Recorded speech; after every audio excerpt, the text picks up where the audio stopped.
Money Shots, how to manage student debt. I'm Frank Money and this is my money shot. This is my office. See? It's super organised.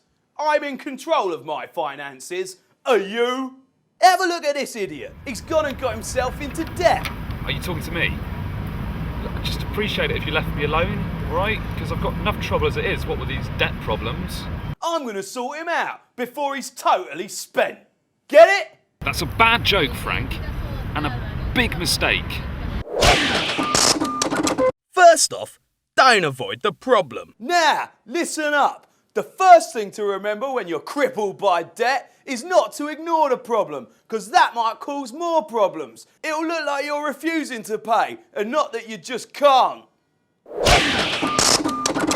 Next thing you need to do is tell some people. Like lots of things in life, being in debt is miserable. Look at this guy. He hasn't even told his mum. Yes, I have. I feel sorry for him. I really do. But unless he gets positive, he'll never overcome the negative. Get it? There's always a way out of a debt problem. And as a student, the amount you owe is probably minuscule compared to the amount I owed when my silage company went belly up on Black Wednesday. It's a question of finding the best route. And Frank Money's got the map. So let's get on board. Woo woo, money train. Seek advice. Yeah, that's right. Believe it or not, Frank Money's not the only one with advice for you. Try phoning the CAB. But I don't want to go anywhere. CAB stands for Citizens Advice Bureau, and like a cab, it'll help you get where you need to go. Alternatively, you can get online. Go to http://www.citizensadvice.org.uk. Frank, don't you have better things to be doing? My company runs itself. Now listen up. There'll also be someone on campus called the Student Advice Officer. You can go to them with any problem you like, be it financial or other. Unlike Frank Money, they'll always be around to help you out, whereas I'm nicking off in 10 to go down the dogs. Many universities will have a hardship fund, which is a stash of money given out to the most needy students. So seek out their advice if you're feeling a bit hard up. Contact your creditors. It's extremely important to contact your creditors and keep them informed as to your financial situation. Phone up your bank and let them know when and how much you're going to be able to pay. Alternatively, you could go into the bank, but that might involve things like queuing, which may not appeal to you. What are your priority and non-priority debts? Some things in life are more important than others. For instance, a cello is not as important as a baby. It's really important to work out your priority and non-priority debts and pay the worst first. All right, Frank Money, quit the jibber-jabber and cut to the chase. What are my priority and non-priority debts?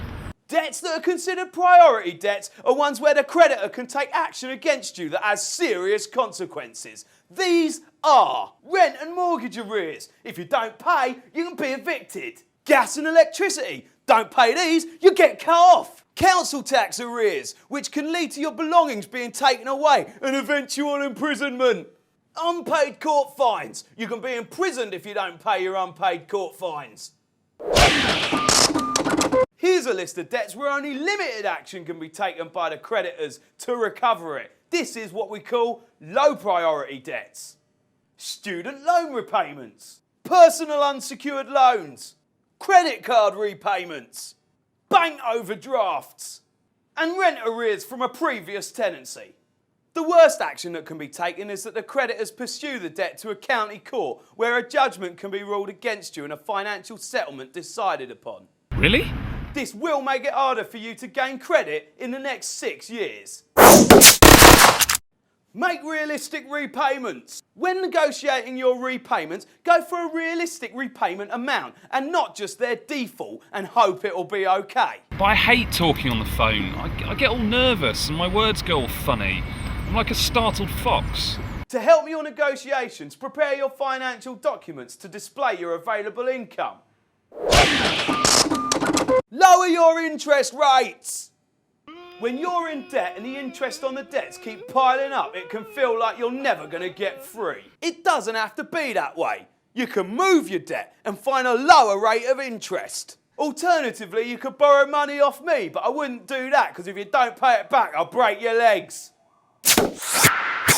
Get on top and keep your head. The most important thing to do with a debt problem is to get on top and not panic. Missing payments, borrowing more money to pay the debt, or letting interest payments pile up can create a vicious cycle that will send you spiralling downwards into more debt. Yeah, I got it. I mean, it's not like brain science, is it? Just debt. Then my work here is done.